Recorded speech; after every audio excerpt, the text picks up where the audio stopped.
أعوذ بالله السميع العليم من الشيطان الرجيم من همزه ونفخه ونفثه. يا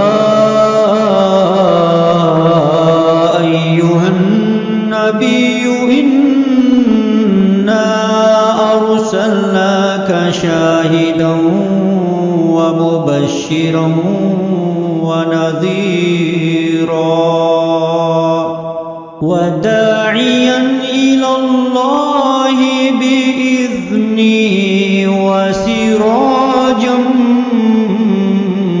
منيرا وبشر المؤمنين بأن لهم من الله فضلا كبيرا ولا تطع الكافرين والمنافقين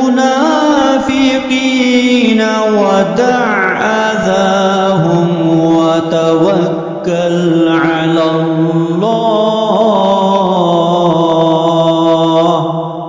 وكفى بالله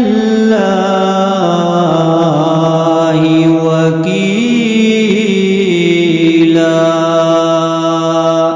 ए पैगंबर, हमने तुमको गवाही देने वाला और खुशखबरी सुनाने वाला और खबरदार करने वाला बनाकर भेजा है और अल्लाह की तरफ उसी के हुक्म से बुलाने वाला और चरागे रोशन।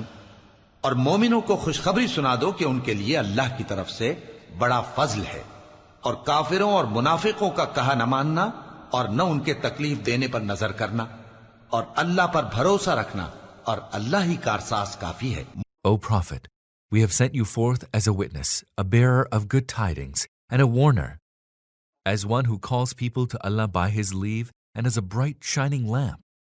Announce to the believers the good tidings that Allah has kept bounteous blessings in store for them. Do not yield to the unbelievers and the hypocrites, and disregard the hurt that comes from them, and put your trust in Allah.